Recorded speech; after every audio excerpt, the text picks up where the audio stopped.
We're talking bounce backs next on Fantasy Football Today in 5. Welcome to FFT in 5. I'm Chris Towers. I'm here with Adam Azer, and I've got incredible timing because earlier today, when our producer Thomas Schaefer asked me who should be the head image of the bounce backs video on YouTube, I said, of course, it should be Cooper Kupp, who is definitely going to bounce back after missing the last 7 games of the season last season with a ankle injury. And I still believe that, even though Cooper Kupp suffered a setback with the hamstring injury that he's been battling during training camp. But Adam, I do want to ask you, we learned today Cooper Kupp looked like he was on pace for week 1. Now he's had some kind of ill-defined setback. Sean McVay said he's day-to-day. I don't really think he's day-to-day. I think it's probably more like a couple of weeks. Where are you drafting Cooper Kupp in your drafts over the next next week? Okay, very difficult. So I think he has to go behind Stephon Diggs. Yes. And I'm going to put him behind CeeDee Lamb. Yes. But after that, I think, Amon-Ra St. Brown is safer in full PPR. I guess I would say something like wide receiver 10-ish. I'll probably take him over Jalen Waddle.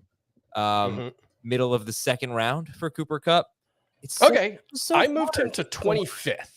At receiver? No. Overall? I moved him behind Devontae Smith, Jalen Waddle, and T. Higgins. He's wide receiver 13 for me, 25th overall.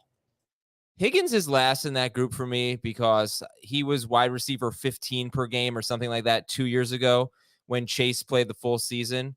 And he was in the games that he played with Chase last year. He averaged basically the same amount of fantasy points as he did in 2021. So I really think Higgins' ceiling is very much capped at about 12 to 15. He's a very good player in the third round. So I would put Kupp ahead of him. The other guys I think have bigger upside, so I could see it. But at least we're in the same range, mid round 2 to mid round 3 on Kupp.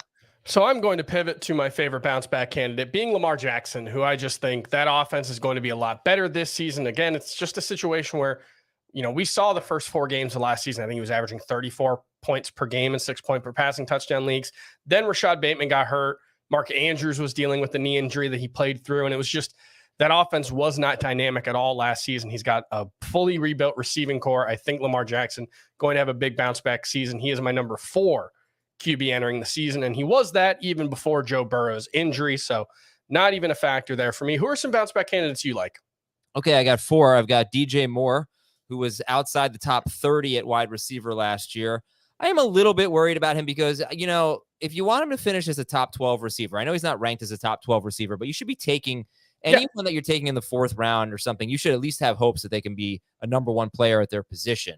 Or if it's Andrews or something, number 2. But I'm a little concerned because I don't see a lot of pass volume and I don't see a lot of passing yards from the Bears. As good as the preseason's been, I think we have to kind of remind ourselves what this offense is going to be. However, he is going to bounce back. He's going to be a top 24 receiver. I think he has top 12 upside, but I don't think he has necessarily top 10 upside. I don't think he can go Stephon Diggs, Cooper Kupp on us. But I'm not going to completely rule it out. So Moore's going to bounce back, and he does have upside.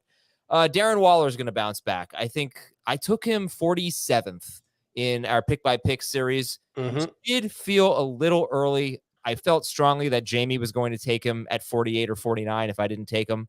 But, even if it had been 50th instead of 47th, I would have felt better about it for Waller. But I think I'm starting to buy into him as tight end 4. I think that's where I've got him. Yeah, he's probably my tight end 4. But like right there with Hawkinson and Pitts. So I think he bounces back. And I've got Wilson and Rodgers at quarterback. At the very worst, these guys will be serviceable quarterbacks, I think. I suspect it will take a little while for Russell Wilson. He clearly, by the second preseason game when we saw them, he clearly was not fully in control of that offense. Reportedly, he's gotten better. I do think he needs Jerry Jeudy back. This might be a second half thing for Wilson, but I like him. And I like Rodgers. I just think he's going to have a pretty good year, be somewhere around QB 10 to 12. And it is worth noting with Jerry Jeudy, who got dropped in a big way in a lot of people's rankings after his hamstring injury. He was doing some work off to the sides in practice over the past couple of days. So that was a good thing to see. He's not practicing yet. He's not taking part in team drills, but he's moving around. He's not just going for treatment and staying off to the side. So I think that's a good thing. Even if he's not ready for week 1, he's someone that, I think in that pick by pick draft, I took him in the 6th or 7th round. I think I'd prefer a bit more of a discount, but I needed an upside wide receiver, and that's what we saw for Jerry Jeudy in the second half last season. So hopefully he can get to full health and have a nice breakout season after kind of breaking out last season. So that's going to do it for FFT and 5. We'll see you tomorrow.